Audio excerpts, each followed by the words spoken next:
Hey, y'all. Hello.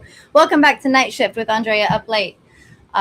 We are maybe your favorite true crime podcast that is airing I've heard. irregularly. Yeah. Anyway, hey y'all, but we're back for part two tonight. I'm joined as always by my trusty sidekick, Brian Sanders. How you doing? I'm doing great. Yeah, you had a good Yeah. week? Yeah. Yeah? Well, I mean, I'm ready. I'm ready for the weekend. How about that? That's right. Yeah.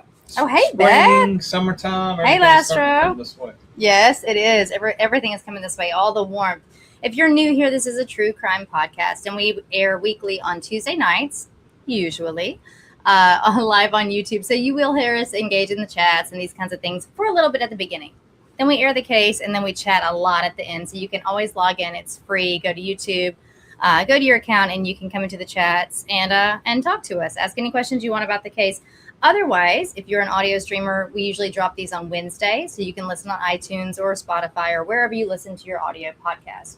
If you listened last week, we covered the much requested giant case of the 1989 Pelley family murders, mostly known as the prom night murders. And this is where Jeff Pelley, the 17-year-old son of the family, ultimately was charged and convicted with the slaying of 4 of his family members. And he has one stepsister and one biological sister that are still alive. And they each have different interpretations of what might have happened that night. And so tonight is diving into the meat of it all. So last week we kind of set the scene, we told the story, gave an overview. And tonight is to really dive into the actual crime scene, any evidence that the leads on the case had, why or why not the prosecutor early on chose to or not to charge in this, and then really onto the timeline of the day of. It would be the day of prom, if you will. So if you can remember back to prom time, springtime, you know, in high school, it's your senior year and all the activities that go on around it and all the, you know, buzzing around of your friends and where are we going to all eat dinner? Where are we getting ready and taking pictures and what are we doing afterward? And that's kind of what this part of the case entails. And it really gets into, could Jeff actually committed this murder or not? Like, could he have done this? Was it possible? Did he have the weapon to do that? We've got some interviews from them from back in May 1st, 1989. We have some things that have come to light since. And so it's really interesting. I thought tonight would be the finality of this show, and it looks like we're definitely going to have to do a part 3. So last week I promised you that we would get into some interesting dealings at the bank that Bob, his father, worked at prior to them moving to Indiana. And it looks like actually that's going to have to be its own show in a part 3. So tonight, this really is kind of a heavy part of the show. I would say this is most of the substance of the show or of the case. And that's tonight. So before we dive in, do you have anything that you'd like to... I'm not putting you on the spot. I'm just asking you. There's not. I didn't set you up for it. I just didn't. Yeah. Usually have something to say. I don't know. In late April, there'll be a police post training, like police post got. Oh, for yourself. Okay. Mm-hmm. But yeah, doing like a about an hour and a half. They're calling like lives, where myself and this guy JT go on and we just discuss properly identifying people during encounters, like street encounters or traffic stops. Okay. Which sounds pretty simple, but sure. Not a lot of people are. That can go sideways. Anyway. Yes. Well, we will definitely get into that at the end of the show. We'll talk about that a lot. But I say we get started. You ready? Yeah. All right, guys, let's go. So I gave you a little bit of a recap of last week's show. If you haven't, you can listen to tonight standalone. But last week part 1 does really kind of give you the bones of the case and just kind of sets the scene as to what was going on and why things went down the way that they did. So let's walk it back and we're going to get to the details of the actual scene. So we told you before that when Dave Hathaway from the church, one thing I'll remind you is that Bob and his now blended family with his new wife and all of their children together lived in a ranch home that shared a driveway with the church that he had become a preacher at. They had moved in 1986 from Florida, from like Fort Myers, Cape Coral area, after he worked at a bank. and kind of a bustling area, a tourist attraction, to a town in Indiana that had a population of around 650 people.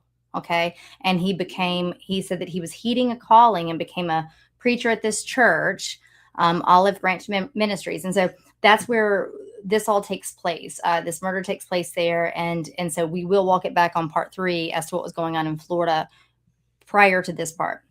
So when we look at the actual scene, we told you before that when Dave Hathaway from the church was able to make his way into the Pelley home, he saw an unimaginable sight. So the bodies of Bob, Dawn, and little Jolene and Janelle. So fast forward to the arrival of first responders and ultimately the coroner and the forensic pathologist, Rick Hoover. Okay, so we talked about Dr. Hoover a little bit before. If you remember, he was not actually even tasked with working this scene. So the way that St.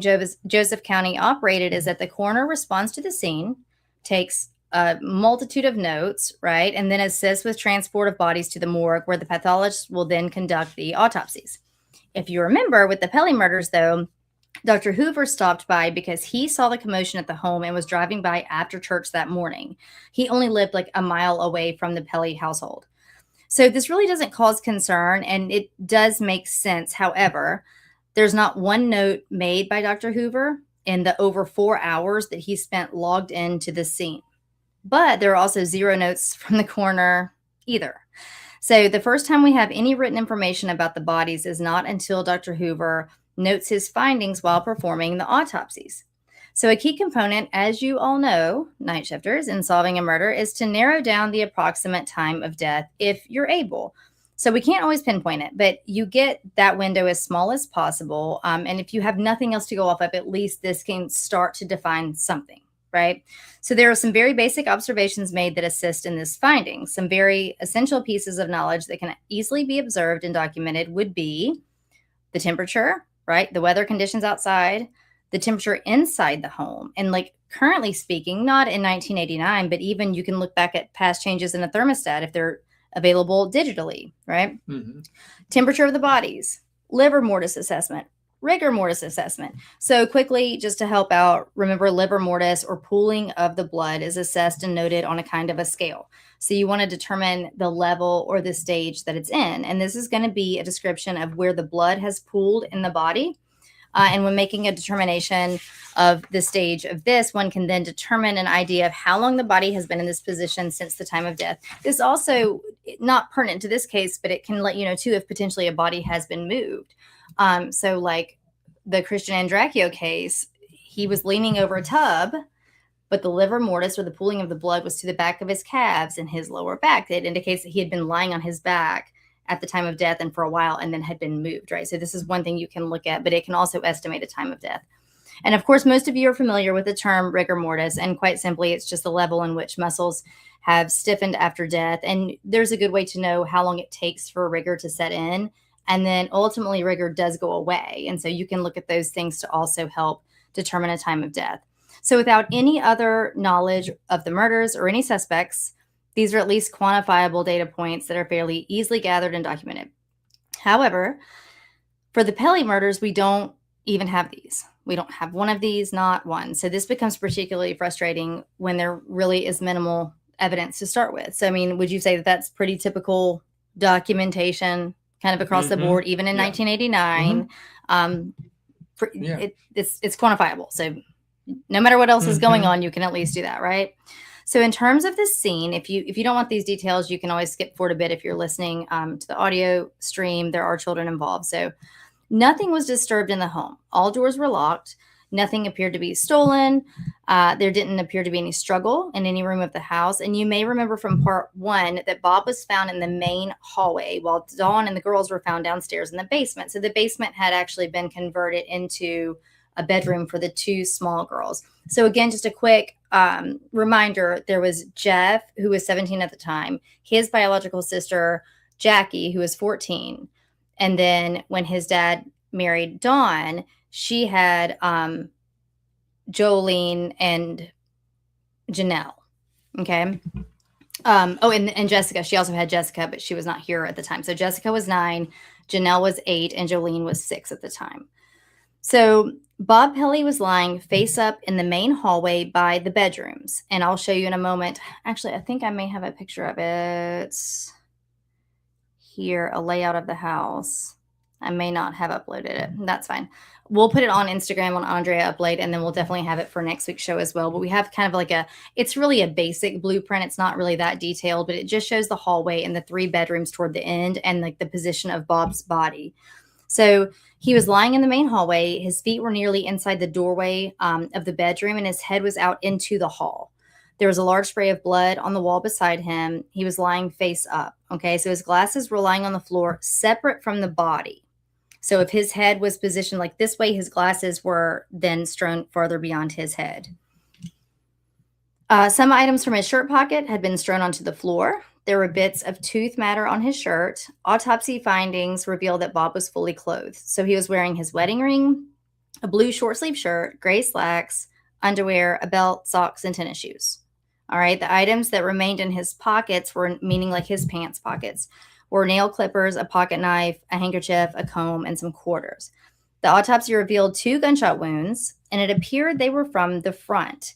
Dr. Hoover noted that deer slugs, we will get into this probably in more depth than some of you care to know, but 20 caliber had been used.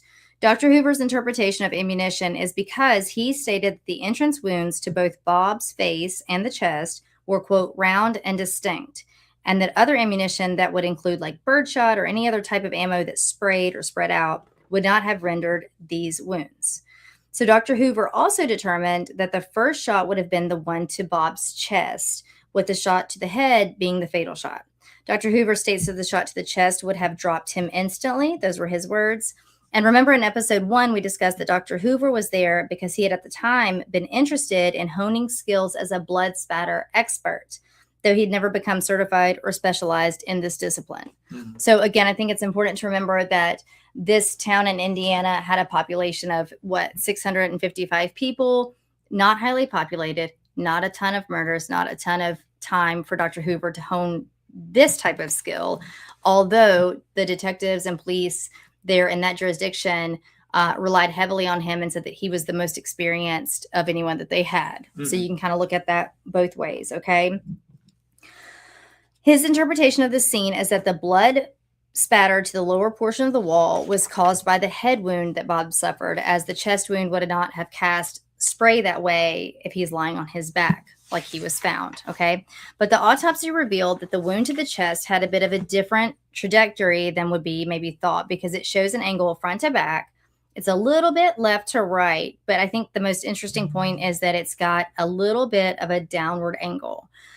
So if you listen to enough of these shows, you know this would mean that the weapon has to be pointed or angled down toward his chest, at least just a little bit, or fired from a higher vantage point than his chest. So for reference, Bob was 5 feet 11 inches tall.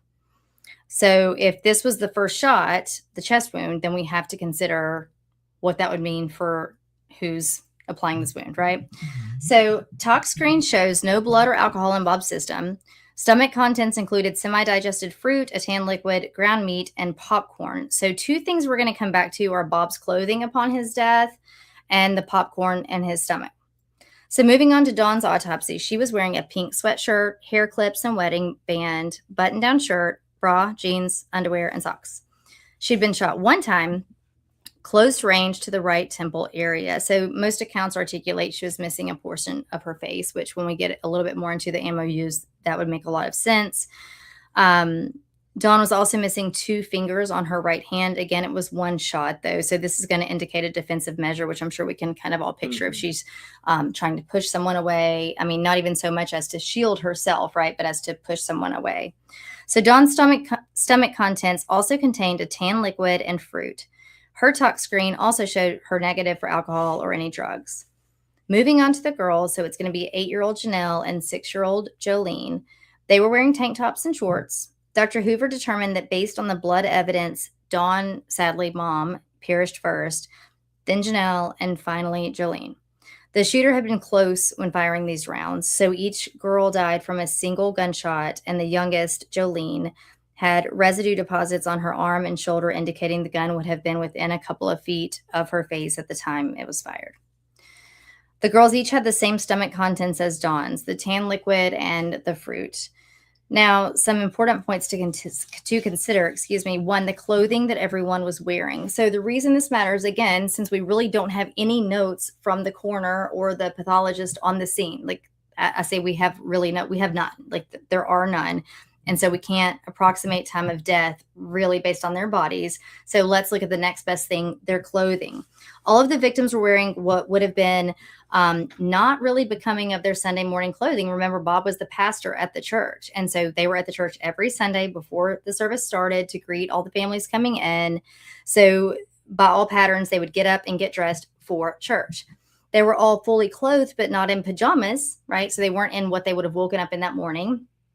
And they were not in what they would have worn to church. So this indicates the murder probably does take place likely before bed the evening before. So the food in their stomachs, we have talked, I think it was the Feeney family murders that we got into, like food digestion, food, content study and like the science behind that so we've talked a lot about the fact that stomach contents in terms of analysis for time of death is not an exact science.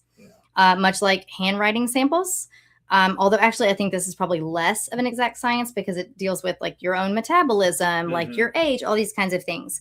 But we're not going to use it as a measure of time of death, but we are going to look at it in terms of their pattern, what was in their stomachs. All four had that tan liquid and all four had the fruit. But Bob, he may have had some ground meat, but he also had popcorn. This is interesting because Jackie, this is Jeff's biological sister, so Bob's biological daughter, has spoken in interviews, and she recounts fondly her dad's nighttime snack of popcorn. She said he usually would have it after dinner, often around the time when the little girls would then be soon to go to bed. So it's kind of his way of relaxing with a snack in front of the TV once the bustle of the day was done. She said it wouldn't have been the norm for him to have had popcorn prior to like 5 p.m. 5 p.m. is going to be a hard time, guys, in this case. So a 5 p.m. on that Saturday is a hard line in our timeline, which is the earliest estimate of when the murders could have taken place. So, of course, there can be outliers. Of course, he could have, he got a little bit extra hungry and had some popcorn. But she does state that specifically his routine was to kind of kick back in the chair or on the couch in the evening and eat this popcorn when the little kids were about to go to bed, which would have been around 8 o'clock in the evening. So a bit of the nitty gritty. So you may remember in part 1, we told you a very significant piece of information that no murder weapon has been found. And again, I'll just reiterate, we call it a circumstantial case, but I've talked to Brian and said, I don't even consider it that. There are cases where you may not have a body or you may not have the murder weapon and they call it circumstantial. And the circumstantial portion is everything else that corroborates the fact that the murder happened the way the prosecution says or that the detectives say. In this case, it's as though a thought came out, like a thought bubble came out of someone's mouth, and then we had to make it be true. Okay, so I don't even like to really call this a circumstantial case. But either way, we know that no murder weapon was found to this day. This was 1989. No shell casings to this day. No extra ammo boxes. Nothing. There had been a Mossberg 500 shotgun on the gun rack in the home prior to the murders. I do have a photo of here's the gun rack there. Okay, and this would be in Bob and Dawn's bedroom.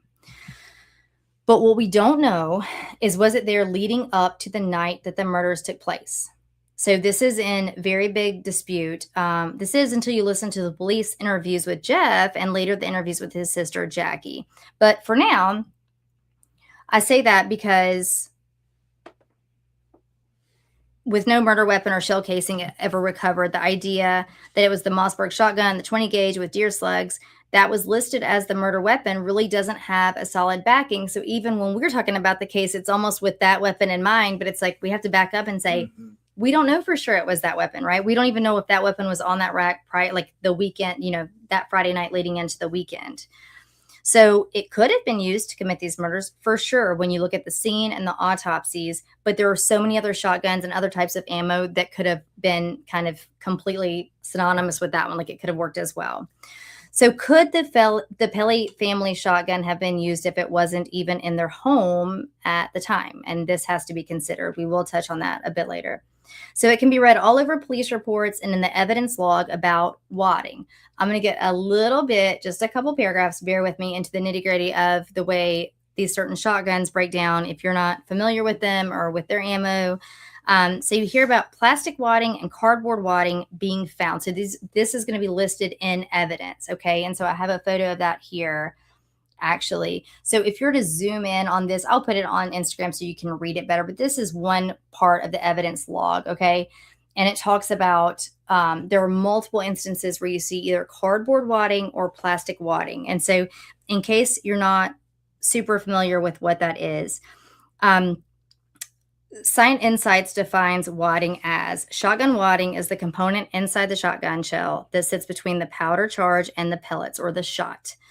It serves three critical jobs: sealing propellant gases behind the shot so they push it forward efficiently, separating the powder from the pellets, and protecting both the barrel and the shot during firing.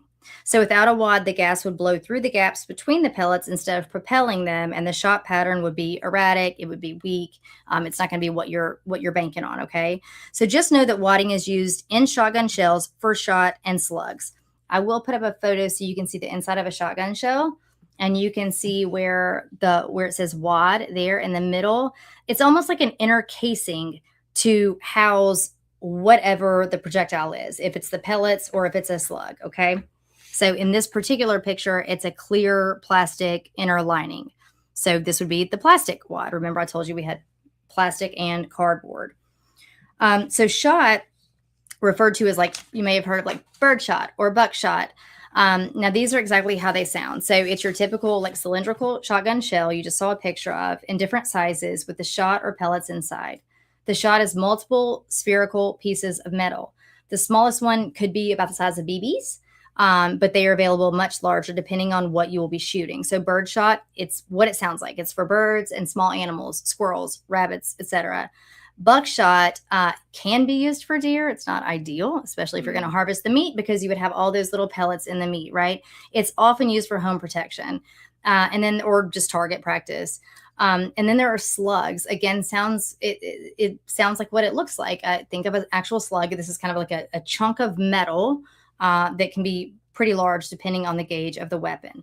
So the wadding is a component inside the shell that basically houses the projectiles, either your shot or your slug. Trust me, guys, I'm getting somewhere with this. The wad is ejected when the shell leaves the muzzle of the weapon. The wadding is ejected when the shot or slug is ejected. And so they all come out together. Eventually, what you'd consider, right, the bullets, right, the projectile comes out and they separate from this wadding and it drops eventually.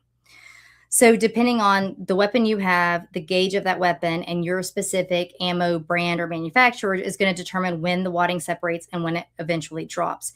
You have one wadding per shotgun shell. So if you heard nothing else I just said, there's one wadding per shotgun shell, and this is hugely important in this case. But at the Pelley family home, lying amongst the horrific scene of blood, brain matter, and bone, it was clinging to ceilings, walls everywhere, was multiple pieces of wadding.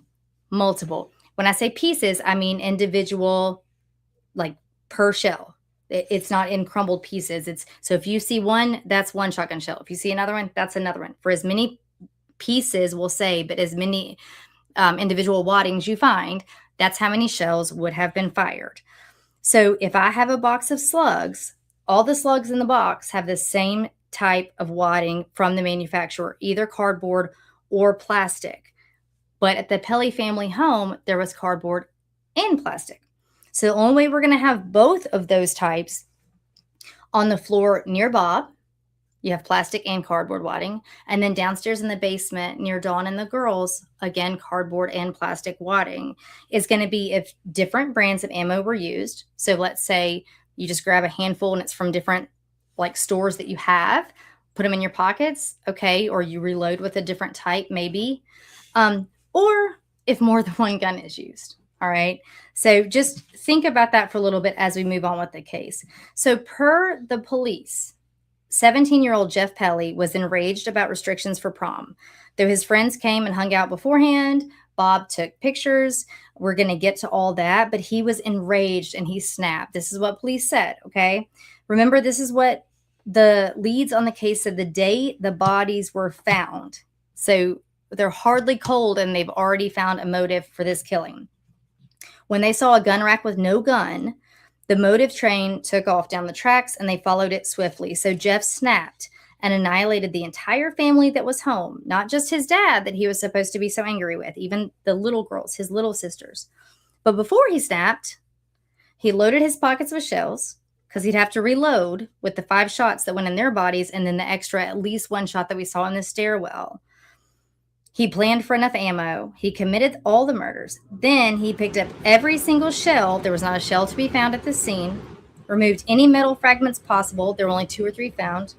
Walked to the bathroom, cleaned himself up, neatly hung damp washcloths on the side of the bathtub, on the towel rack, put the clothes, his own clothes that were soiled from the murders, in the washing machine, took the gun away for disposal. It's never been found. Disposed of all the shells. He didn't leave a footprint. He loaded his tux and a change of clothes into the trunk of his car. He drove away. He arrived to his friend's house, happy, in good spirits, not sweaty, not anxious, and ready to celebrate all the prom activities. Oh, and he did this in under 15 minutes. So this is the prosecution's case. Okay. So we're going to get to that. If you remember, 3 of the children were not present the night of the murders, Jeff included. So Jessica, who is his stepsister, and Jeff's sister, Jackie. At the time of the murders, Jeff was 17, his sister, Jackie, was 14, and stepsister, Jessica, was 9. When police got to the house and started conducting interviews with fellow parishioners that had kind of walked over from the church, remember, because they didn't show up to church that morning. So people kind of start figuring out what's going on, let themselves into the home. That's how they figure out, these murders had taken place. They talked to neighbors to the Pelley home. Police quickly established who wasn't there the night of the murders and understood it to be these 3. They learned that Jackie had been at a sleepover. Jessica would be home any second after spending the weekend with a friend's family at a church retreat, and that Jeff was at Great America Amusement Park, a bit of a ways, a couple hours away, to round out the weekend's prom activities. They learned Jeff's location from 9-year-old Jessica. So his little stepsister, Jessica, arrived back home with a family friend. Police told that friend's mother what happened. We talked about this in part 1. She has to give this terrible information to little Jessica. And when they ask her where everyone is, she relays, and this is very important, that Jeff was at the amusement park with his friends after the prom. So Jeff had not been allowed to attend prom activities for as much as any of us know outside of the actual dance. So it became the motive for the murder. So investigators used Jeff being at the park to drive home the motive, saying that he killed his family and proceeded to participate in everything he wanted to with his friends, not just that he had an alibi and he was just simply gone that night. Okay. So around 2:30 on the afternoon of April 30th, police were, so this would be that Sunday, right? So prom was Saturday night, and this is Sunday in the afternoon. Police were at Great America Amusement Park in search of the last of the Pelley family that had not been spoken to. So 17-year-old Jeff was enjoying a sunny day that spring with his friends. They located his car, a gray 1984 Mustang, in the lot. At 4:15, they found Jeff. And I'm going to pick your brain, Brian, here in a little bit. For those of you who don't know, Brian is a retired homicide lieutenant. So clearly with the cases like this, it's very helpful to get his insight. Jeff was with his girlfriend, Darla, and other friends in the gift shop. Police had been alerted to Jeff's whereabouts after speaking with his friends while searching for his car in the parking lot. These friends were Mark Berger and Lynette Greer. When police located Jeff and his friends, they took them all to the station for interviews. Well, not everyone, exactly. They took Jeff's friends. However, he and Darla were kept at the park in the security office. So they're in a different jurisdiction. And because of this, the Gurney police, that's where the amusement park was, were acting on instructions from St. Joseph's County. So we've spoken in part 1 about Detective John Bowditch. Well, he told the Gurney police to take all the friends in for questioning, but basically leave Jeff and Darla there and don't speak to them. Like, we want to talk to them. And would that seem pretty normal? Yeah. Especially if you've already determined he's a suspect. And not just a child who you have to locate to tell that his family's dead. Yeah. Yep. Right. It was requested that Jeff's car be sealed and impounded immediately. Per the Gurney police, Jeff asked 3 separate times in about a 15-minute span what was happening, if he's in any trouble or anything like that. Because depending on what side you lie in, if he did commit the murders, maybe he's trying to see what they know. If he didn't, he doesn't really know why police are pulling him inside as he's having fun at an amusement park to put him in an isolated office, right? So they didn't answer him anytime he asked, but finally at around 4:30, they told Jeff partial truth. They told him that Bob and Dawn had been murdered. They didn't say anything about the girls. Their report, at least the Gurney police, showed that Jeff reacted by sobbing in his chair, and that Darla was there hugging and trying to console him. That's his girlfriend, remember. Eventually, Gurney police take off, or they take Jeff and Darla, to the station. They note that multiple times on that car ride, Jeff is asking what happened to Bob and Dawn and how they were murdered. They gave him no answers. Now, this part really is truly sad to me. Jeff continued to ask them questions, but finally it kind of dawned on him, and he asked how his sister Jackie would be notified and if she'd been told already. He told them that she would need someone to go get her from the retreat she was at and bring her home. Again, he's 17 and she was 14 at the time. So once they arrive at the station, Jeff asked to call his grandparents. Remember, his biological mom, Joy, died of skin cancer when Jeff was 13. And within 8 months, Dad was remarried to Dawn. And kind of that's where we are. So these grandparents would be his biological mother's parents. But police denied his request to call them. Wait, to call his grandparents. Okay. So, nope, that's where I'm asking you. Like, I'm pausing to ask you if that's... Well, I mean, I made a note when a juvenile in 1989's parents are murdered, and then they're questioned, even if they're questioned as a suspect and read their rights, when they now want an adult with them, I think it goes right to the grandparents. So now if you say you can't... He's not been read his rights yet because he's not been technically detained. Right. Like, they're detaining him. But they're not arresting him. We're going to talk a little bit more about that piece of it, but he asked, all he knows is that they died. Mm-hmm. He doesn't know they're looking to him for anything. And he's asking about his sister. How can we get to her? Somebody has to pick her up. Like, he's thinking like an adult, kind of like, what's the next step? What's the next step? They finally get him to the station. And he's saying, can I call my grandparents? Mm-hmm. Like, he didn't even say, can they be there? He said, can I call my grandparents? And they did not let him. Yeah. I would say off the top of my head, in 89 at 17 and not in custody, they probably were okay to not have him call his grandparents in a short amount of time like that. It's not been short. But they also better have a reason for it. Meaning like, hey, we didn't because we had.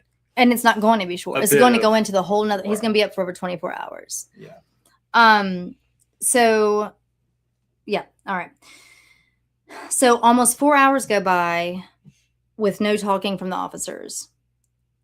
So we're going to talk a little bit about it in a moment, but Jeff had woken up at 5 o'clock, or had gone to work at 5 o'clock on Saturday morning before all the prom activities, and then the overnight, and then now, like, so this has been a long process.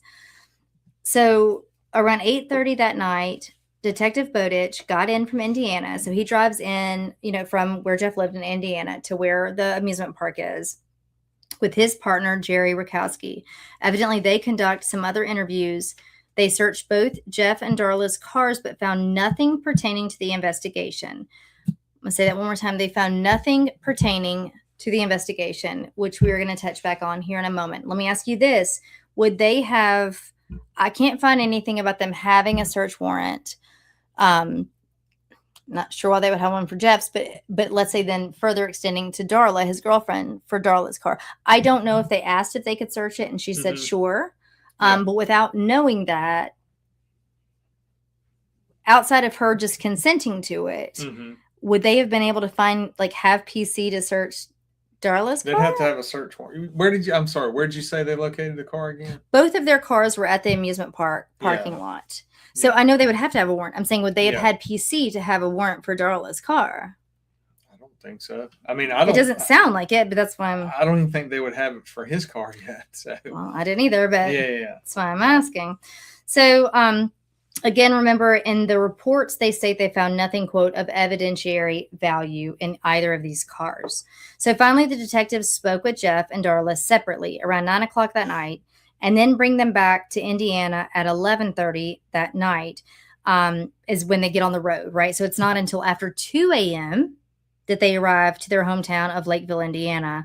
And this is when Darla was finally able to call home at 2 a.m. Mm-hmm. They had been pulled into the, office room at the amusement park, I think at 4:15 p.m. and it's now 2 a.m. Okay. Yeah, that's not good. She left soon after, but Jeff didn't. Finally, they allow his grandparents to come. They show up at 4 o'clock that morning, and they now sign paperwork for Jeff to be officially interviewed. Okay. So he's now been in custody. I say in custody, technically not, but as far as he's concerned, for 12 hours, he's been in custody. Okay. We've talked about this, but without explicit verbiage from police saying you can go at any time, you're not detained, we just have some questions for you. They say, it sounds great on paper. He wasn't formally detained. He wasn't read his rights because he wasn't, get out of here. He was 17. He doesn't know he has the option to go. So in 89, even now, with adults, I'm sorry, today, a 17-year-old wouldn't know that they get to go. And things did change. I think it was in 2011. But things did start to change regarding juvenile rights when you read them, when they can waive, when they can't waive. In 89, even with adults, if I remember right, because I wasn't a cop in 89, but if they were to interview someone, no, I wasn't. But if they were to interview someone and said, hey, come in the station and sit down, let's talk. But then you get into 12 hours later. If the entire time that person is like, no, I don't want to leave. I want to keep talking to you. Yeah. Can you get me some McDonald's? Can you do, maybe they got a leg to stand on. Even in 89 with 17-year-old in a room, not contacting his grandparents when he's specifically said, call my grandparents. Mm-hmm. That's without using it, that's just kooky in that sense. That is you're getting way outside. It's not okay, of the scope. Is what it is. Yeah. And then just so everybody understands, when you read Miranda rights, that's when someone is in a custodial interrogation or custodial interview, meaning they're handcuffed or they are charged, mm-hmm. or they are the lead suspect and told you're going to be charged with X number or whatever charge. None of that's happened. But since he was in a room for that long, courts would look at it and say that's the same as a custodial being held. Yeah. So evidently there's only one filmed interview with Jeff, and it was at this time and conducted by John Bowditch. So this is also the time that Jeff learns that Janelle and Jolene were victims. So 12 hours later, after all of this, Dawn's death, he now learns that his little, the stepsisters, 6 and 8-year-old Jolene and Janelle, had also been murdered. So let's pay attention to Jeff's timeline of events from his own mouth. So I'm going to read to you a few statements that Jeff made verbatim when he was there in the office. And so when he speaks of work on an off note, he worked at McDonald's at this time. And so he states, I went to work, quote, I went to work at 5 o'clock that morning and I got off at 11. My dad picked me up about 10 after, a quarter after. He was running a little bit late. Me and Dad and Janelle and Jolene ate lunch right about 12:30. We ate together. We ate lunch. So me and Janelle and Jolene washed my car. 2 stepsisters. So some of this is also taken from audio. So the police officer is also saying your 2 stepsisters. And he says, my 2 youngest stepsisters. And then we came inside and ate lunch with Dad. And then Dad left and he went visiting.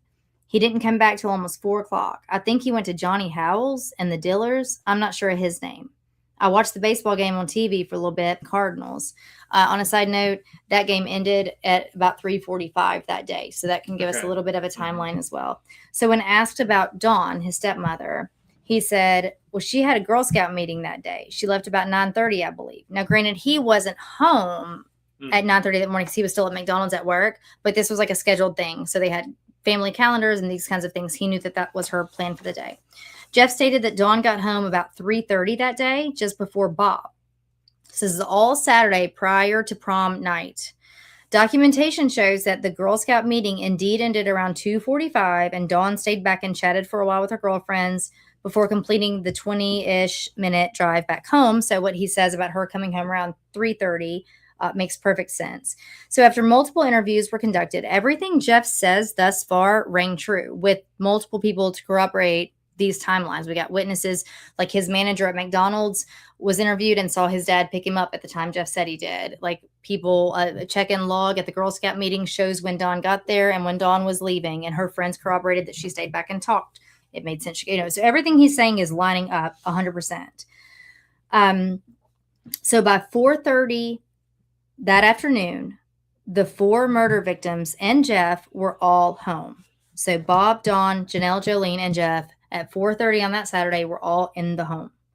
Remember again, Jessica had gone with friends to like a church retreat, and Jackie had gone to a sleepover. So police conduct interviews with Jeff's friends. These would be the ones along with Jeff to hang out for the weekend, attend all the prom activities, a lot of them going to the amusement park later on that Sunday. So this is multiple people all corroborating Jeff's timeline of events independently, and this can't be disregarded. It was in the investigation, but this is very, very important. According to all of their statements, these things are found to have been true. They got to Jeff's house all between 4:30 and 5 o'clock on that Saturday evening. So everything, again, is very important because we eventually have, obviously, a monstrous murder scene. And the one implicated is 17-year-old Jeff Pelley. So keep in your mind that there was no weapon found. Again, I'm going to keep driving these points home because it's very important. No shells found, no forensic evidence at all that tie him to this crime. We have no witnesses except for those who corroborate his story. And don't forget, the state developed a story that Jeff was enraged over not being allowed to participate in these activities, which drove him to slaughter his family. So all of these friends get to Jeff's house all between 4:30 and 5. Most of the kids went to church with Jeff, meaning that his dad was their preacher. So a lot of them wanted to let him take some pictures of their outfits and hang out for a while. No one has mentioned any tension, and when interviewed, no one said anything about tension between Jeff and his father or anything like that at all. Mm-hmm.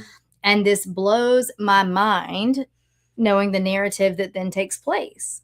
Because we don't have, I think at some point we're going to have 5 or 6 extraneous individuals, like outside of the home friends, come visit during this prom day buzz. Mm-hmm. No one said like, yeah, Jeff was still like fussing at his dad to be able to go. Yeah. Jeff's still pissed, or his dad, in fact, to the contrary.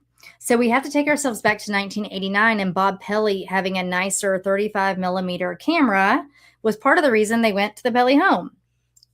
So these are Jeff's statements to the police at this time. So Jeff says, quote, Kim Oldenburg came over with David Shoemaker because I used to date Kim Oldenburg, and my dad and her were real good friends. My dad wanted to see her in her dress, and her mom and her brother's friend were with them. So is this girl Kim, her boyfriend, her mom, her brother, her brother's friend. So out of this one group were 5 people that came to the house, okay? Then Matt Miller stopped by while they were there. Now we got 6 new people who everybody's saying everything Jeff has said the whole time, okay? He was just there for 1 minute, and he had to run back out because he forgot the flowers for his date, so he had to go back home. They left about 4:45, I suppose, so this would be 4:45. And I must have left 4 or 5 minutes after them. I put my tux in the car, and I put my radio in the car, and I left right after they did. So this would be Jeff talking on May 1st, the day after the bodies were found, also after he had been awake for all of these hours, because they finally get consent to talk to him per the grandparents after 4 o'clock in the morning on Monday morning. So keep the time frame in mind. By Jeff's and multiple other accounts, the Pelley house was full of visitors from 4:30 until around 4:45 or 4:50. Jeff states that he got his things together and left 4 or 5 minutes after them, meaning by 5 o'clock, the only people inside the Pelley home were going to be Bob, Dawn, Janelle, and Jolene. Okay, those 4. Jeff told police that when he left home, he was to catch up with Darla, his girlfriend, at Lynette Greer's house.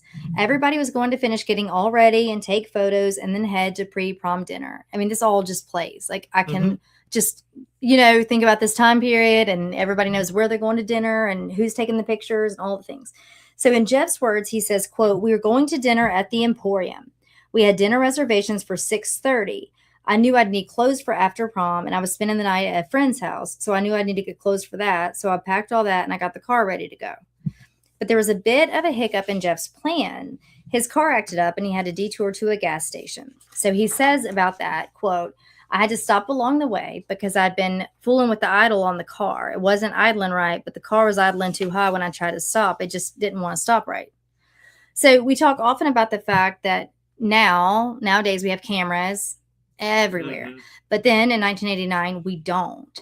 So, many of these cases we cover that are decades old, it's unfortunate because we can't really get a good timeline. We can't piece a bunch of things together in a small time frame within 5 minutes, 10 minutes, 15 minutes. The funny thing is in 1989, the cameras weren't there, but you can piece all of this together. There are stopgaps along the entire way that give, we have things narrowed down to 10-minute windows at every turn. So we can we corroborate Jeff's story about the gas station stop? If we can, it's going to lend more to him telling the truth. And actually, more importantly, I think, continues to hone in on a specific portion of the timeline that could possibly break the prosecution's case.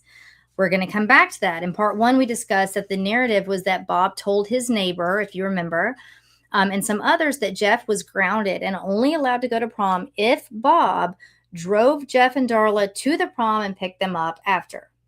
Bob was not allowing Jeff to participate in any of the other prom activities that weekend. In fact, if you read most sources or listen to a lot of things, that's what you're going to hear, is that Jeff was fully grounded. Dad's pissed. Jeff can go to the prom, but only if Dad's in control of getting him there and getting him home. He can't do anything else, meaning the dinner, the getting ready at the friends, the amusement park on a Sunday. So this lended toward police's point when they said, oh, Jeff killed them all so he could do all of these things. This is what he wanted to do. So, and he did them happy, and so just, keep all of that in mind. So Bob was not, like I said, allowing Jeff to do any of the other stuff. So Bob told a neighbor just prior to this that he had removed a part from Jeff's car that would render it undrivable. What we don't know, did Bob actually do that? Did he do it and have a change of heart and put it back in? Did he do it and Jeff put it back in himself and went on to prom? We don't know of those things until Jeff starts talking. And if you believe what Jeff says in that May 1st interview, he explains it fairly well. So Detective Bowditch presses on at this point and asks Jeff about being grounded. When he asked about the use of his car, but Jeff had no problem answering, and his answer was pretty simple. He said his dad changed his mind. So Jeff's words to police were this. He said, quote, at first he kept saying no. And then he finally agreed to let me go. He told me Wednesday and Thursday that there's a good chance that he'd let me go. And then he told me Friday for sure that I could. So he was asked when his friends learned of the change of heart that Bob had. And Jeff said, I talked to Darla Wednesday night because usually when my dad starts deciding something, I chuckle because with a son about this age, I can see it. They start hoping and anticipating for the change in heart before it really happens. And then fully plan on it happening. So he says, I talked to Darla Wednesday night because usually when my dad starts deciding something, as long as you keep up what you're going to do and keep being really good and stuff, then he'll go through with it. So I let her know I'd probably be able to go. There's a really good chance I could. And we redid the dinner reservations and stuff. So Jeff was asked more questions about stealing the CDs from this kid down the street. After all, so this is what got him grounded to start with, kind of a petty little crime of stealing some CDs and cash from a kid down the street, okay? But he really relayed the information that he and this kid worked it out. The kid's name is John Hersick, and he said that John Hersick actually was cool with him. He said John told him just at least return half the CDs. Jeff says that when he admitted everything to John, that John forgave him and it was all good. But if you read various sources or hear interviews with the police, and they leaned in years later even, the weight of Bob's punishment and the falling out with Jeff and this John guy sound huge. When you hear Jeff say it, it's it's fine. I felt bad. He just said, just admit it to me, just return half of them. And he said, I think Jeff actually said something like he looked at it like I was kind of having some kind of fit and I just did it. But we're cool now. It's fine. Again, to hear Jeff tell it, it really wasn't the biggest deal. But you know what? Don't take Jeff's word for it. You can listen to what his sister Jackie says. She's 14 at the time, right? So she's aware. She and Jeff were pretty close. And she states, quote, Dad would ground you and he knew that he overreacted. So he was the first one to say, look, if I ground you for the rest of your life or whatever, wait until we both calm down. If you feel like it was unfair, then come back to me and we'll negotiate until we get to something that we both agree on. And so from whenever it was that Jeff got grounded up until prom week, I knew they were negotiating. That's just how it worked in our house. Yeah. It's pretty simple. And 5 kids came over. And took pictures and had fun. So all of this seems to make a lot of sense, right? So this sounds very reasonable and makes perfect sense as to how Jeff explained it. So I keep going back. If Jeff, is so enraged, as the state says, he snapped and he killed them all, would they all be yucking it up pre-prom, laughing and taking pictures? Right. This makes no sense whatsoever. In fact, the opposite. Like, Dad wouldn't want the friends coming over, or Jeff wouldn't want to, like, it's going to piss him off. Like, why would you do this? Yeah. So unfortunately, even with everyone's statements, John Bowditch and Mark Center honed in on Jeff and pressed. They argued that the punishment was never changed. They argued that Jeff was going to kill anyone who tried to stop him from going. Okay. They're like salmon. They're swimming upstream, literally against everything that Jeff, not just Jeff, his sister, his friends, everyone is saying this. So when Darla spoke to police, Jeff's girlfriend, right? She was his alibi from 5:20 or 5:30 that evening on Saturday until the police escorted them both back from the amusement park, which wound up being like in the wee hours of Monday morning. So, of course, there were others around Jeff during that time, but Darla really hadn't left his side. And so when interviewed, his friends all say he was happy, he was normal. So we're going to get back. Let's go back on inside the Pelley home. Remember the gun rack with the bow on it, but no gun. Okay, we talked about that last episode. We've touched on it already tonight. The police leaned on the fact that because the Mossberg 500 20-gauge shotgun once lived on that bottom rack and it was no longer there, that had to mean it was the murder weapon, and it had to mean that Jeff is the one that put it to use. So remember in Jeff's earlier interview initially, when speaking of Saturday, the morning before the prom, he said his dad left the house to go visiting. He mentioned a Mr. Diller and said he didn't really remember this guy's name. So keep in mind, Bob's supposed to be a preacher. I say supposed to be. We're going to get to that. And there are other like parishioners and people who corroborate the fact that from about 1 until 4 that afternoon, Bob stopped by their homes. And that's what Jeff said. Jeff was like, yeah, Dad went visiting. And it's probably something he did most weekends. So when interviewed again, he mentioned that Mr. Diller. So when interviewed for that Counterclock podcast, which is a really in-depth dig of this case, Steve Diller corroborated the fact that yes, Bob had come by, but also in December of 1987, so about a year, 3-4 months prior, he sold that shotgun we were just talking about to Bob Pelley. So Steve also said that a few months later, Bob came back and bought a trigger lock for it. Okay, so keep that in mind when you listen to Jeff speaking on it here in a little bit. So when Steve Diller heard about the Pelley family murders, he called police right then. The ISP, the Indiana State Police, had put out information that the murders were from a 20 gauge, and he wanted them to know about his sale of the weapon to Bob. So police are asking around, when was the last time this gun was in the house? So Jessica, then 9, states the last time she saw it was the night she left for the weekend, the Friday prior to the murders. She's 9. Mm-hmm. Not that a 9-year-old can't be accurate, but she comes home from a weekend with her friends. She learns that her mom and her 2 sisters and her stepdad are dead. And then within a few days, police ask her, hey, honey, when's the last time you saw that gun that's on the rack in Bob and your mom's bedroom? Mm-hmm. And she was like, oh, Friday night before I left. Are you sure you saw it the night? That's when I saw it. Okay. Yeah, a more accurate question that I'd look for is, do you know of any firearms in the home? And then a 9-year-old may volunteer. We call these leading questions, folks. Yeah. If you ever deal with anyone, much less children. Yeah, you ask a 9-year-old, and I'm not saying they did. I have no idea. Yeah, I don't know how they presented it to her. Yeah, but if they said, was there a shotgun up there? Has there been a shotgun up there? She may have said, yeah. And then potentially misremembered, or, I mean, that's... Anyway. So I'm going to let you hear what Jeff says when he's asked about that shotgun. If you haven't heard Jeff speaking, I do think it's important to hear him because, again, he's 17. Giant trauma come his way. If you believe that he didn't necessarily commit these murders, And he's been awake for a very long time because now it's, into the next day in the middle of the night or the wee early morning. So here's Jeff speaking on guns in the home.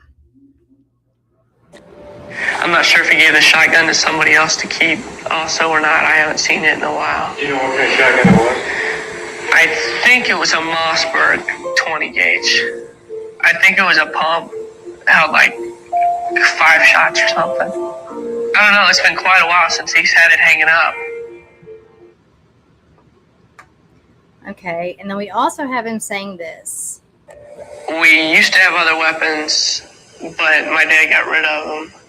And he had a shotgun, but for a long time he had it hanging right underneath the bowl in his bedroom. But then it wasn't there anymore, and I'm not sure if he kept it in the house or what he did. I'm not sure. Usually he had a lock on it, a trigger guard type thing, but I'm not sure what he did with it. I'm not sure if he gave the shotgun to somebody else to keep also or not. I haven't seen it in a while. I had a .22 pistol that was it was a friend of the family's, and his father died. It was his father's gun. When his father died, it was given to him, and he didn't want anything to do with it, so he gave it to my dad, and my dad gave it to my mom. When my mom died, it became mine. We had an incident happen last year where I tried to commit suicide, and my dad sold all the guns that were in the house, and he kept that one. He gave it to somebody. I don't know who it was. It's a H&R, I believe, 9-shot revolver. He gave it to somebody else to keep for me, and that when Dad decided I was ready, that he would give it back to me, but he didn't want it in the house. He didn't tell me who had it or anything, but he gave that to somebody else to keep.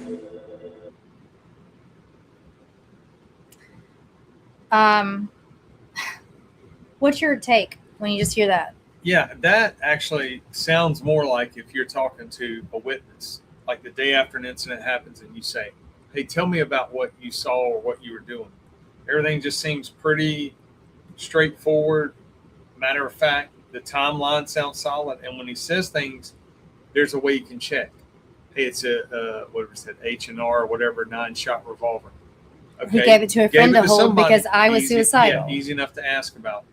He volunteers that he was suicidal at that time, which for a 17-year-old, I think was a big deal in 1989, period. He talks about the shotgun. The shotgun used to be up there. I don't know where it is now. Dad got rid of all the guns. Rid of all the guns, which makes sense.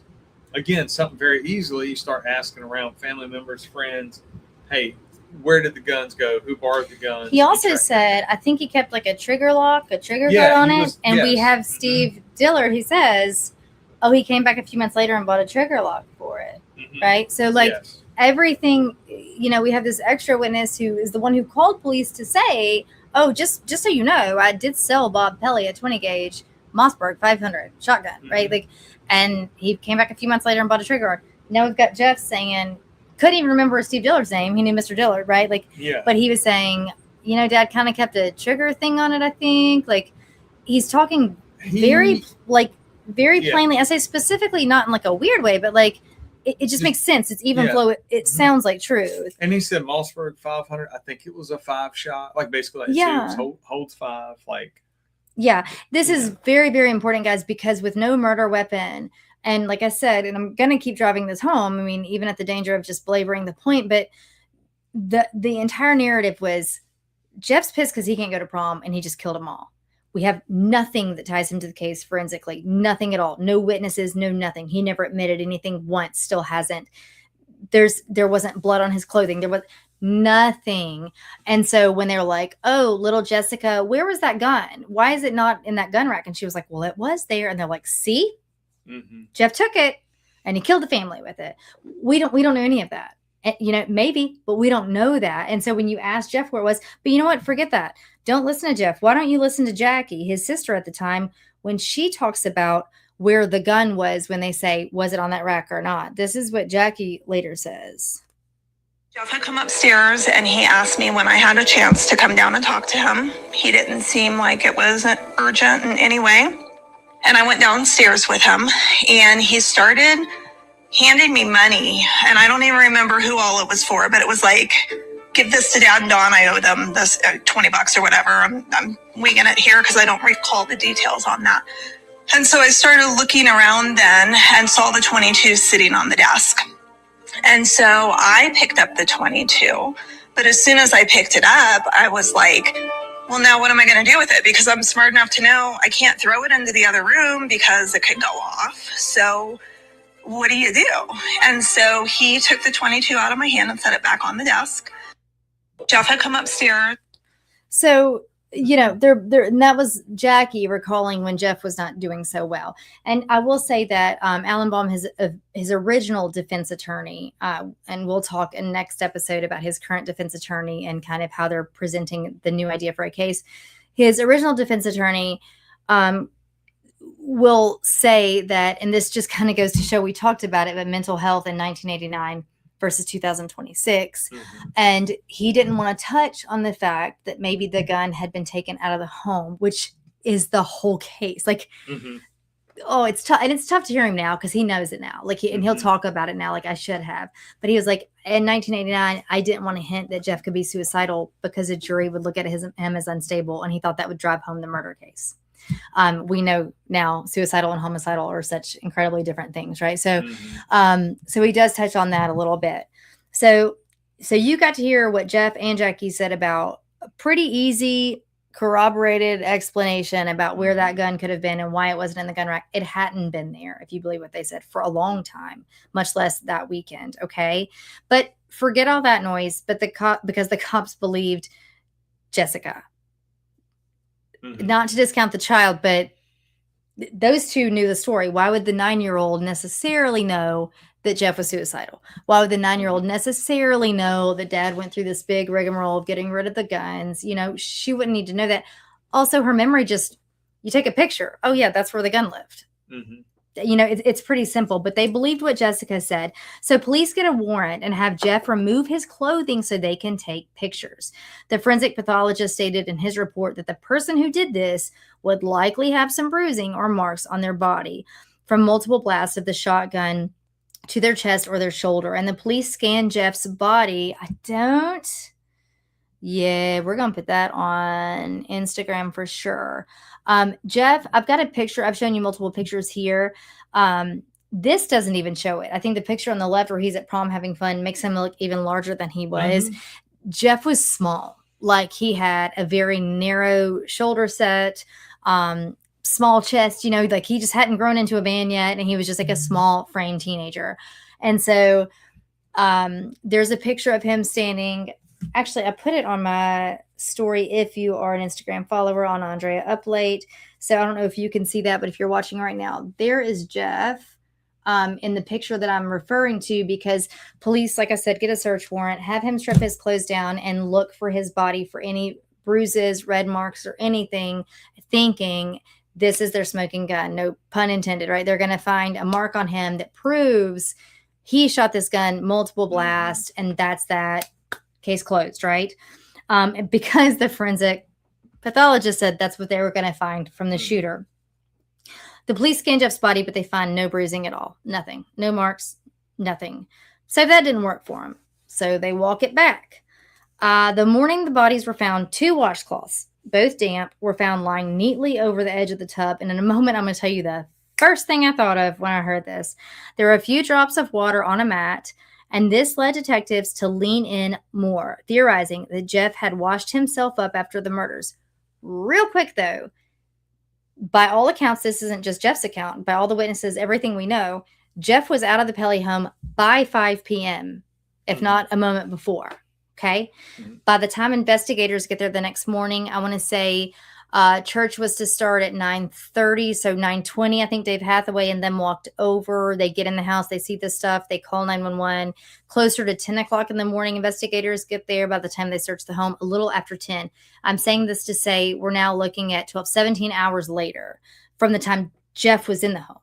So if Jeff did this, washed himself up, laid these damp washcloths over the sink or the bathtub, 17 hours later, are they still going to be pretty damp? Okay, that's something to consider. Okay, so When they lean in more, they theorize that Jeff had washed himself up after he commits these murders. So, by the way, you guys remember this timeline. So, again, the only time Jeff was unaccounted for would have been from 5 p.m. until 5:30.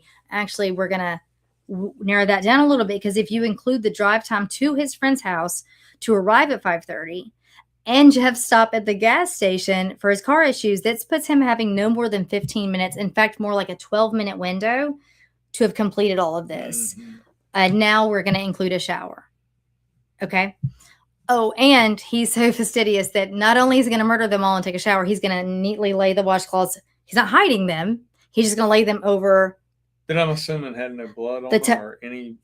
They had no blood on them. Yeah. They were tested forensically later on. They had no visible blood. They have what some, I think, thought was blood when you look at the pictures, if you're like to Google the images now, because they had faded prints of things that were red. That wasn't blood. That was the washcloth print. They were forensically analyzed later on, but they didn't have any visible blood on them when the cops got there, and didn't, ultimately at all. So a detective reached out to FBI on May 16th, 1989. So this is going to be 17 days after the murder. But remember, they have nothing on Jeff outside of the motive that they have orchestrated. This communication to the FBI was to request testing of some of Jeff's clothing. So stick with me here. The detective tells the FBI Jeff's clothing had been pulled from the washing machine in the home.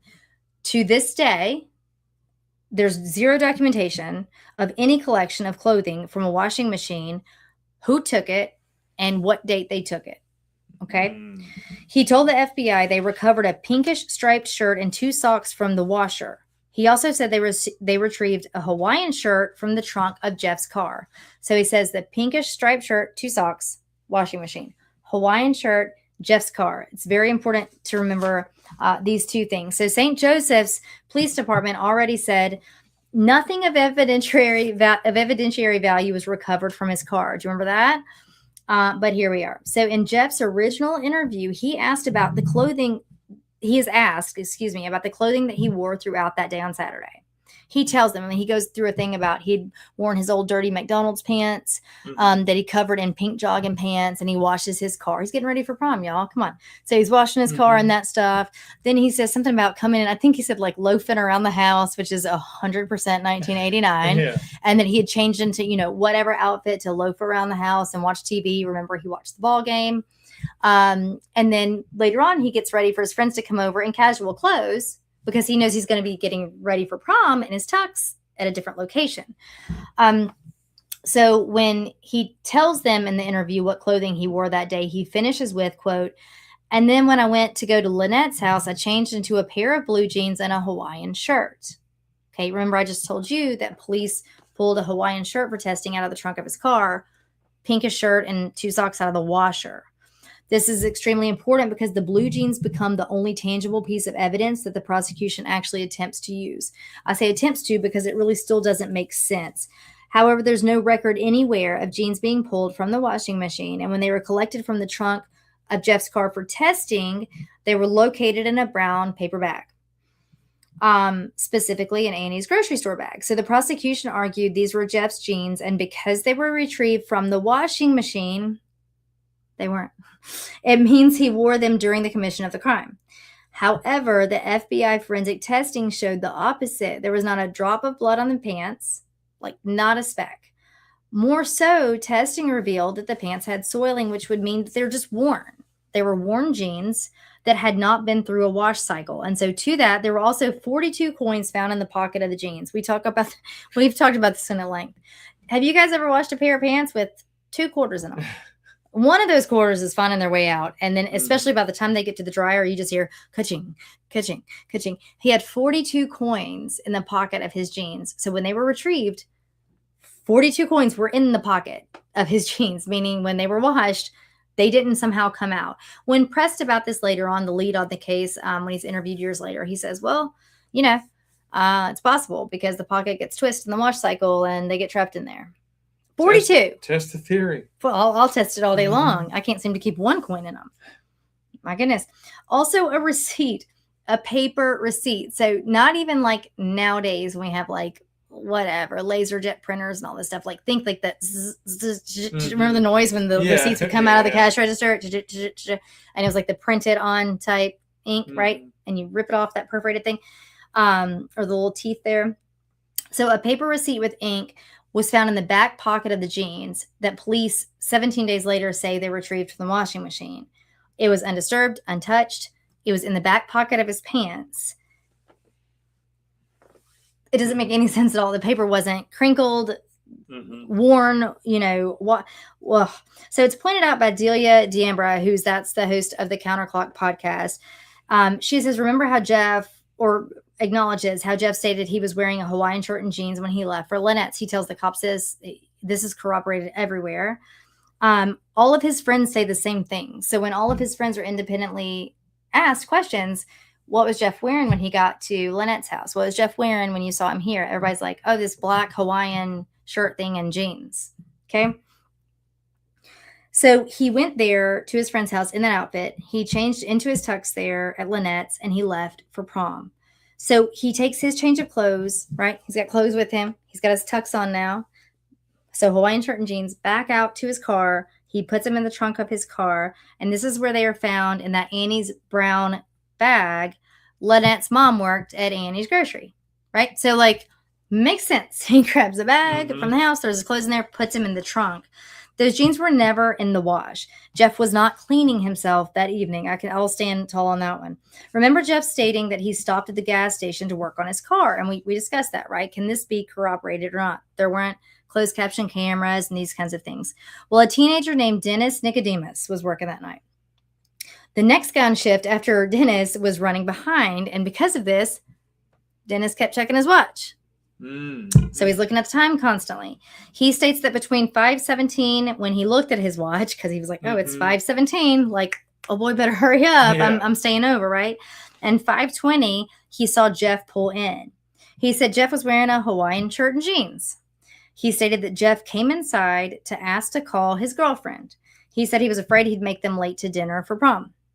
Dennis stated something was off with Jeff's idol in his car. Okay. It's precisely what Jeff had said. By the time Dennis left, Jeff was gone, and that would have been prior to 5:37. So this entire time, however, Mike Center and John Bowditch, the leads on the case, are clawing for an arrest, but the timeline is now so narrow that Jeff couldn't have even had the 15 minutes. It's, like I said earlier, more like 12 minutes to have completed all of this. Luminol testing was done. Of course, everywhere the murders took place glowed bright, but the inside of the washing machine was inconclusive because wash soap or laundry soap back then contains phosphates that they don't so much now, and those pop hot for blood. So that would have been a false positive. It was inconclusive at best. But no matter how hard they tried, Michael Barnes, who at the time was the county prosecutor, refused. There was just simply not enough evidence to charge. Sadly, he was not always the DA, and we're going to get into that on the next episode. Lastly, a woman named Lois Stansberry said that she saw Bob, and this is it, guys. This is wrapping it up here, but this is going to drive home a few points. A woman named Lois Stansberry says she saw Bob. Bosco is a 1984 Mustang, standing in the driveway of his home that Saturday evening at 5 p.m. She said she saw Bob standing in his driveway at 5 p.m. Remember, that's the earliest time he could have been murdered. And the timeline they've given Jeff to complete all of this in would have been between around 5 to 5:15, if not 5 to 5:12 p.m. Okay. She went to the police 2 days after hearing of the murders. She actually lived down the road from the Pelleys, who didn't. It was a population of 650 in this whole town, right? And was returning from a shopping trip with her daughters. Her father lived across the street from the Pelleys, and so she had just paid him kind of a quick visit. She said she was busy getting things together in her car before driving off, and she kind of used the end of Bob's driveway to do so. So she said she looked up, and Bob's standing there talking to a man in a black pickup. She doesn't think anything about it. And she said it looked like Bob was holding what looked like a shovel. So she honked and waves at Bob. She said he looked up and he waved back, but her words are that he looked, quote, distracted. Her time lines up beautifully, though, because she had a time-stamped receipt from Target from 4:04 p.m. So this accounts for travel time from town, right, from Target home, and including her 2 brief stops. It would certainly have been 5 o'clock that she saw Bob. Detective Mark Center retrieved Lois's Target receipt. It's never been viewed again, and St. Joseph County Police Department considers it lost. Mm. Neither the black truck nor the man in it have ever been identified. So you may remember from part 1 of the 2 items of evidence collected out of a multitude of items, but 2 that were collected from the home were a disposable camera and Bob's 35 millimeter camera. When we spoke on it in part 1, you didn't have all the detail that we've discussed today about all the kids coming over and the getting ready for prom and all of that.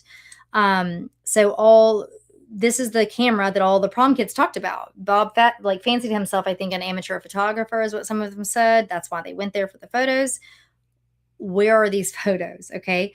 So again, knowing what you know now, those photos of all the kids laughing and partially dressed for prom would annihilate the prosecution's circumstantial motive that Jeff snapped because he wanted to go to prom and killed everyone. Mm-hmm. But those pictures have never been seen or produced. So I'm going to leave you this last little part before we get to part 3 next week. I told you last week about the witness that came forward with some disturbing things that she says Bob Pelley told her. This would be Tony Beeler, and she was part of a company that took photos, like professional photos, for church pamphlets. Okay? This information from Tony Beeler was never introduced into evidence and was not admissible in court. So this is what she says in her own words.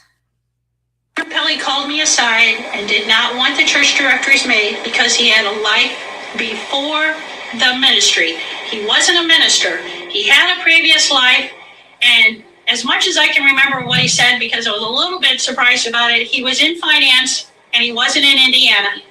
There were people, he didn't say who, but people were looking for him, and if they found him, they would kill him, his wife, his children, and a cat and a dog. They would wipe them out. That was their goal. And I distinctly told him that I asked if he killed people for a living, and he said no. He moved their money.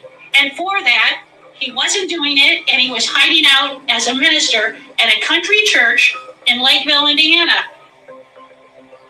Matter of fact. He was looking at me through his glasses, standing there with his hand on the Bible, and he wanted me to know that this was the most sincere thing he'd ever said. He wanted me to know. And I was standing there going, I don't want to hear this. Why is he telling me this? If he wants out of the directory, I won't pick the directory. And like in any sales position that you're in, you don't have the final call. I went ahead and told my people, my manager, didn't want to do the directory, and I had to do the directory anyway. Does she sound legitimate to you? Yes. And there are organizations in Florida in 1989 that would have definitely done that if somebody were moving their money and decided to either take it or do anything against them. Mm-hmm. And we have some more eyewitness accounts to some of those things for part 3. And now if you're new to Nightshift, this is the portion of the show where we discuss some things and we talk to our friends in the chat. So again, log into YouTube. It doesn't cost a dime, guys. We are hell bent on not making 1 penny on this podcast. So it seems.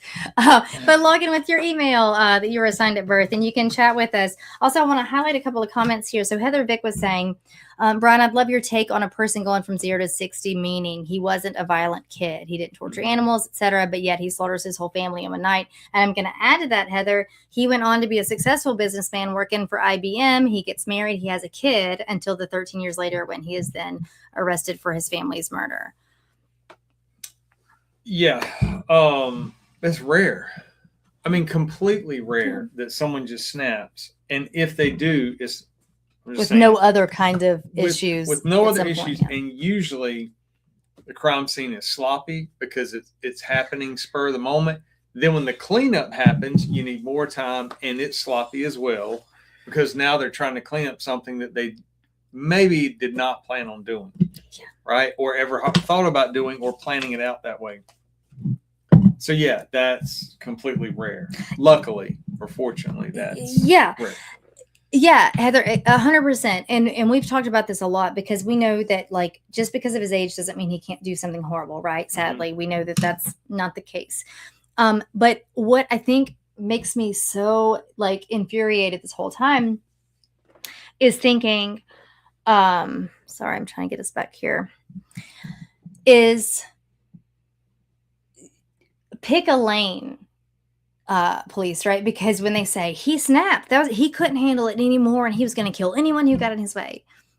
Then they also say he knew to have the ammo and he cleaned it up. Pick one. He either snapped in a fit of rage and it's going to be a hot mess when he leaves, or he planned to kill his whole family so he could go to prom. Like, none of it makes sense, and definitely not at the same time. Like Brian is saying, you're going to have kind of one or the other. You either snap or you premeditate it. And they kind of literally are going off of both of those theories at the same time. And what was it that you'd said before about like the idea of the bow, the arrow hitting a tree? Yeah, years ago a detective told me about it, and it was something that a defense attorney had talked about. But basically, the story goes like a parable or whatever of a guy walking in the woods.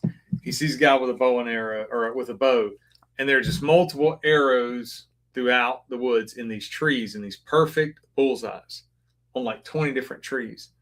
And he asked the guy, he's like, "How do you do that? How do you put the arrow in the center of the bullseye?" And the guy's like, "Easy. Shoots an arrow right into a tree, walks over, and then draws the bullseye around the arrow." Yeah. So that would be confirmation bias, or in this instance, tunnel vision. And the fact that we're going to touch on it next week, but in case you don't know much more about this case, I will go on and tell you a little bit. We talked about the county prosecutor at the time, like the leads on the case continued to try to press him to charge. And he kept saying he refused. He was like, "There's not even close to enough evidence to charge in this. We cannot charge him on this." Well, fast forward, and years later, a new DA is running. I always get a little funny with some of these elected positions, particularly when you're running on a cause. And if your cause is that there will be an arrest made in XYZ high profile murder, and that new DA ran on his campaign promise was that there would be an arrest in the Pelley family murders. And he did this at the behest of the two leads on the case. And when that happened, well, there was. And Jeff was arrested. He still sits in prison today. We'll talk a little bit more about his appeals process and what's going on there. I have reached out to his sister, but I didn't do that until tonight. Jackie has been very, very hesitant to take interviews.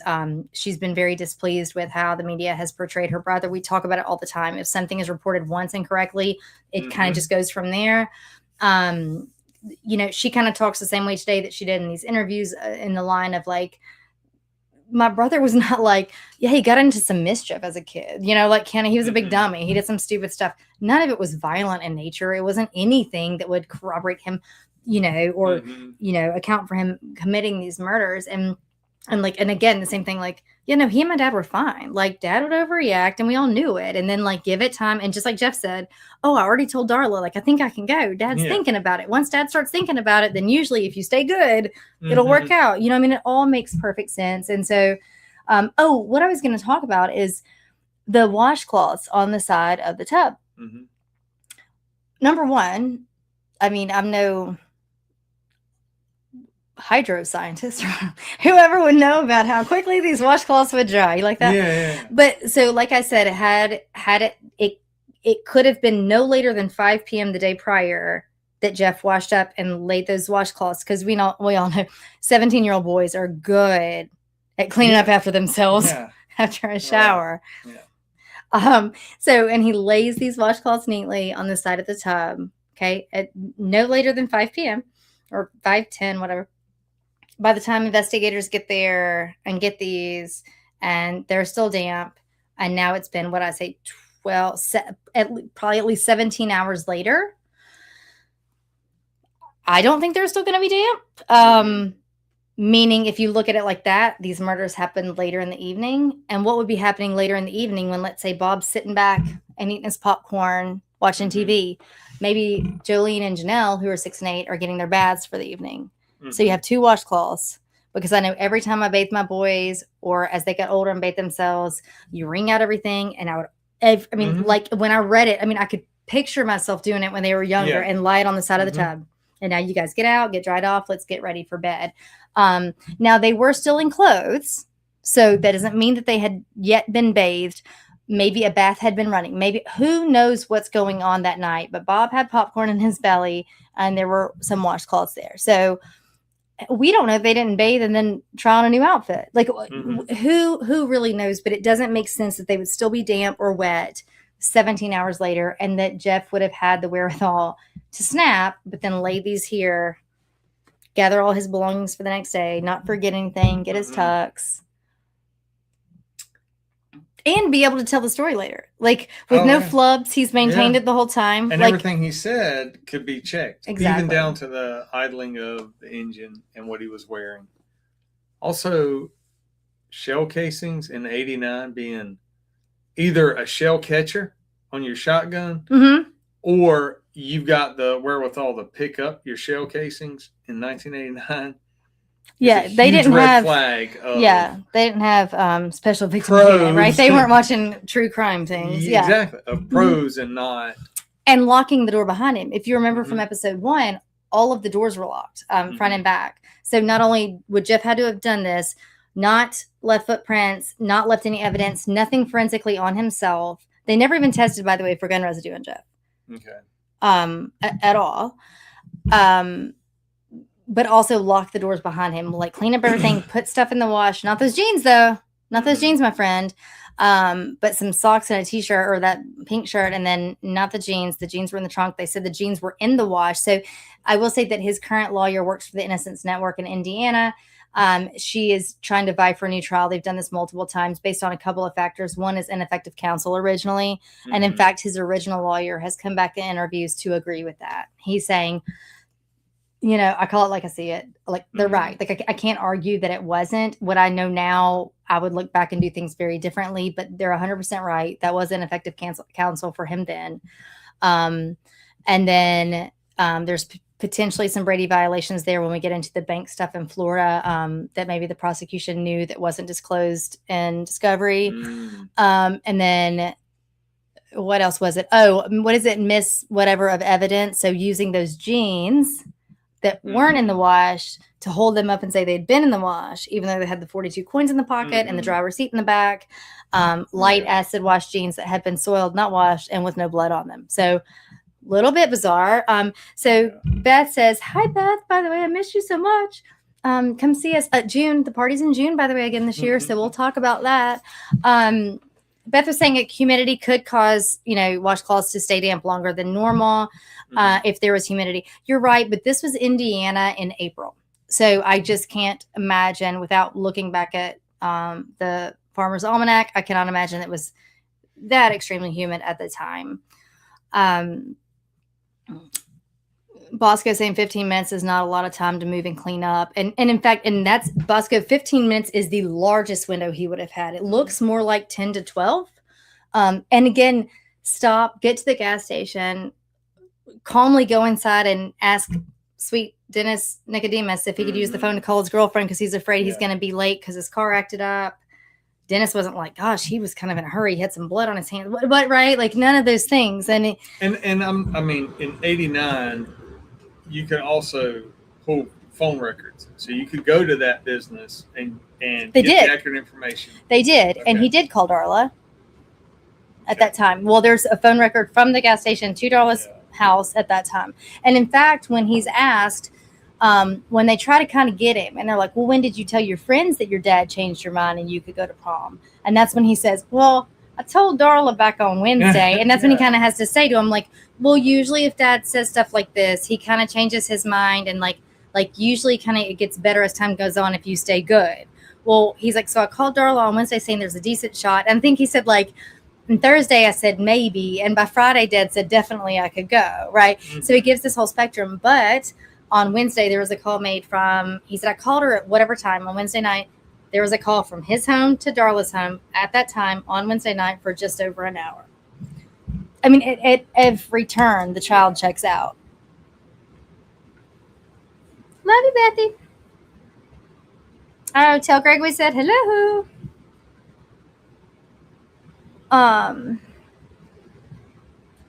Yeah, it's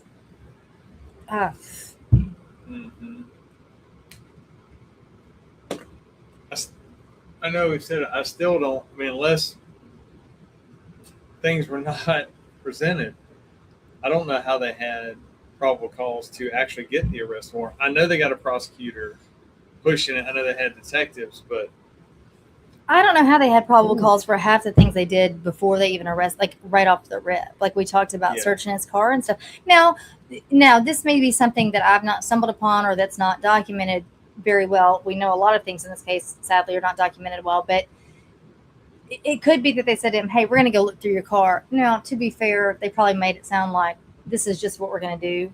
And he says, okay. And he signs here. Look, yeah. And then they can do whatever they want, you know? So people are aware too. I don't know about 89, but when people give consent to search vehicles or like their homes, they have to still have access to be able to say, no, I'm revoking consent.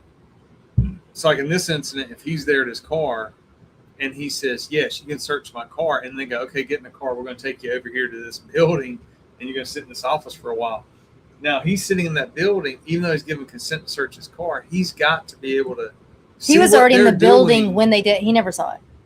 Okay. He was in that office alone for, I think, 4 hours before they even get there from Indiana. First thing they do is, quote, impound the cars and search them. Then they come in. They hadn't even talked to him yet for all intents and purposes. Now, I don't know if they had paperwork signed from that other county sheriff's department or what, but the Indiana police had not yet talked to him. And some people would argue, well, if he's in that office with law enforcement in the same department that, or the same agency that's searching the vehicle, technically he can revoke consent and they can call on the radio, but that gets very, very dicey. And usually the best thing I don't think any of that. Well, I mean, just to clarify, listen. But it didn't. Hey y'all. I feel like I can talk to y'all now. It's very there's a lot of notes to go through tonight. Well, I mean I think so far that's one case that I still don't, like I just said, that's. So I did reach out, and I told his sister as much. I found that we don't always do this. It depends on the case. Definitely, if it's already something solved, I definitely don't, which we don't cover a lot of that. Well, I guess technically this one's supposed to be solved, but I would advise to say unresolved and it's in an appeals process with an innocence network lawyer. So this one to me is worth kind of considering unresolved. But if it's something unresolved, a family is still looking for answers. If we feel like in any way it's helpful or not going to be more of a burden on their plate, occasionally we'll reach out. Not if I think that it's just, I don't want to ever do it just to stir up conversation, right? Yeah. In this particular case, like I said, Jackie, his sister, is starting to take interviews. She is starting to, they're really trying, his current lawyer is really wanting to kind of push that case back out there. Kind of like, you know, not the same scenario, but like an Ellen Greenberg, like, you know, like these cases that kind of need to get back out there and gain some traction. And this would be one of them. I did reach out to her, waiting to hear back. I did go through the process of whatever, paying the money and making the account and doing the thing to potentially reach out to Jeff in prison.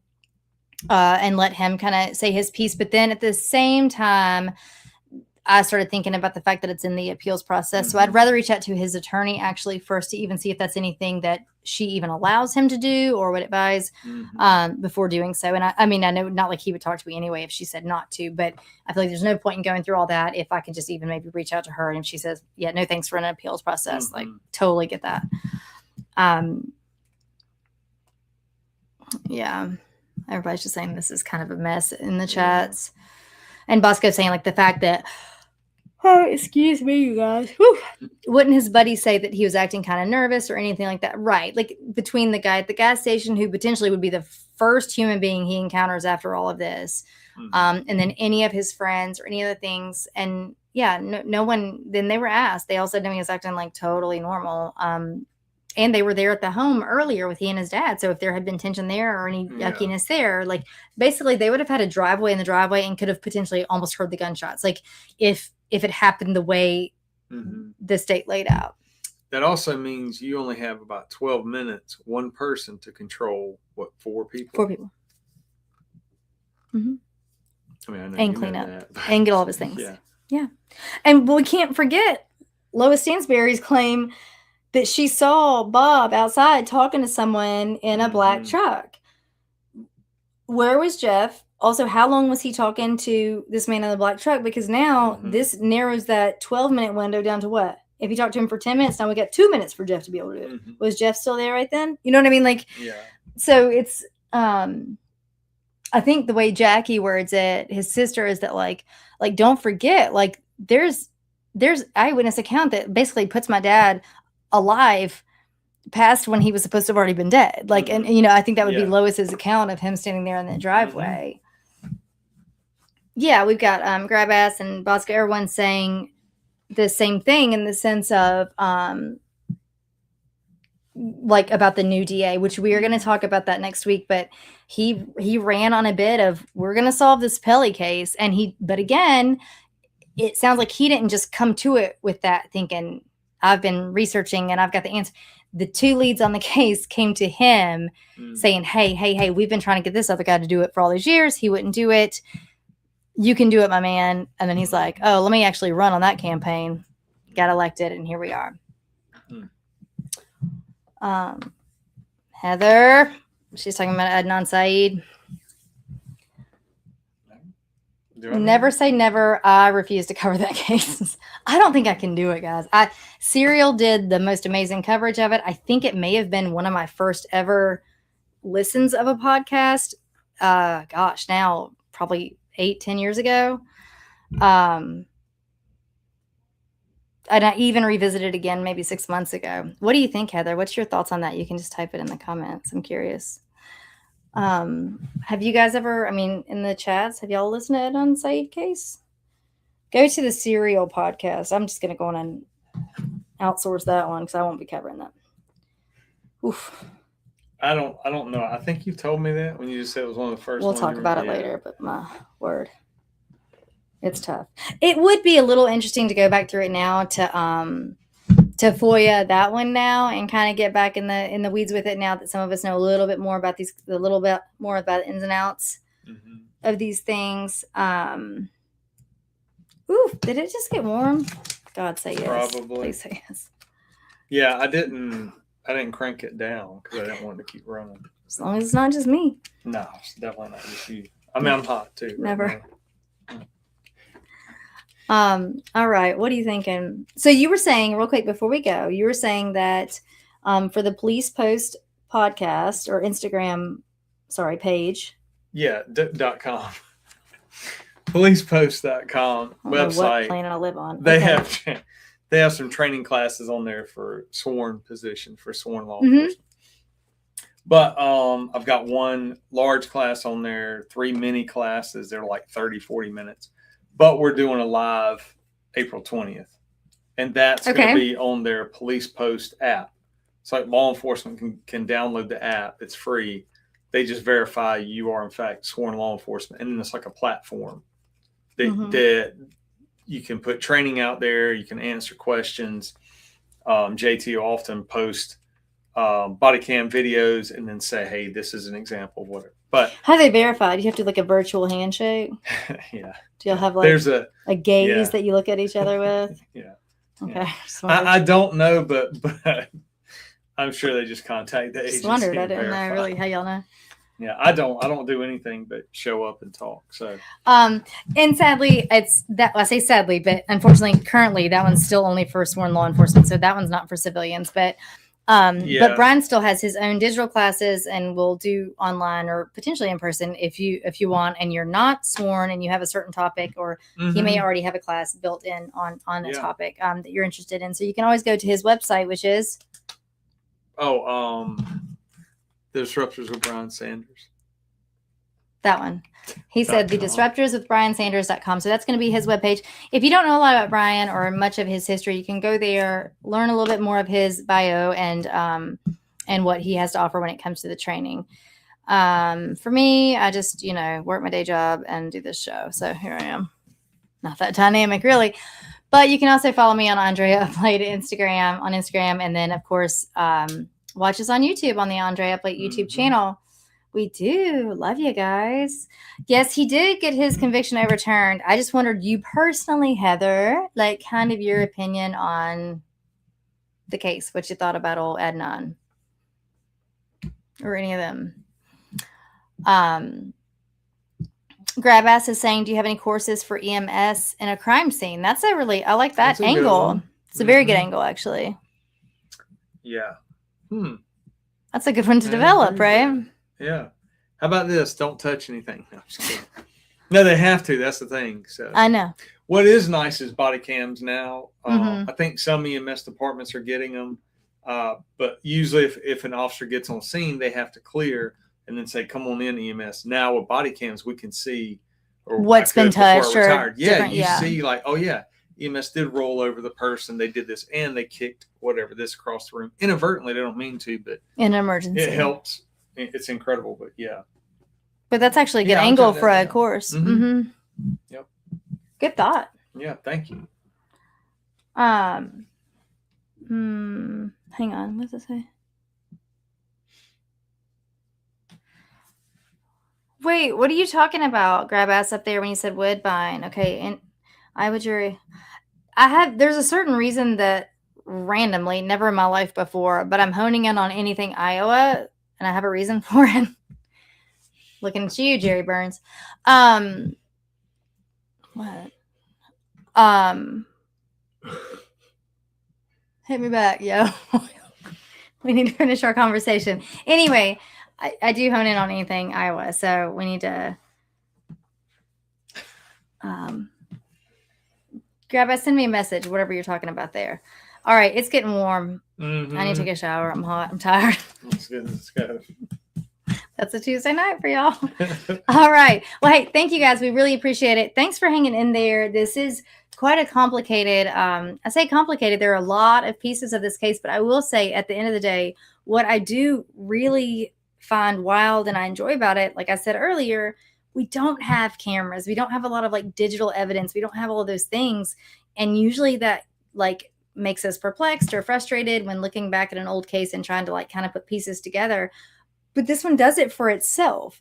You've got the neighbors, you got the church next door, you've got the lady in the driveway, you've got the gas station attendant, you got the friends that came over, then he went to their house. And that means like at every turn, everything plays. And you've got, not only does it corroborate Jeff's narrative, but it also, the timeline just, you can just follow it like a trail so well with all of these witnesses who all say the same thing. And so it's so discouraging that they all say the same thing and then the opposite happened.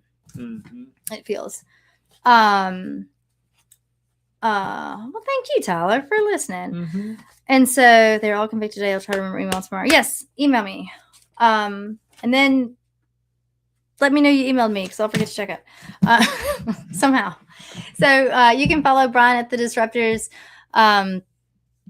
Brian Sanders Disruptors on Instagram, or any of his web pages, or 1-800 phone numbers, whatever you choose. I'm on Instagram at Andrea Up Late. We do love you guys, and we always do appreciate you. So thanks for hanging in there. Thanks for listening to us and being our buddies online. We do appreciate that. So do you want to tell these lovely people good night? Yeah, good night, everybody. All right, guys. Until next week, we will see y'all next Tuesday. Good night, y'all.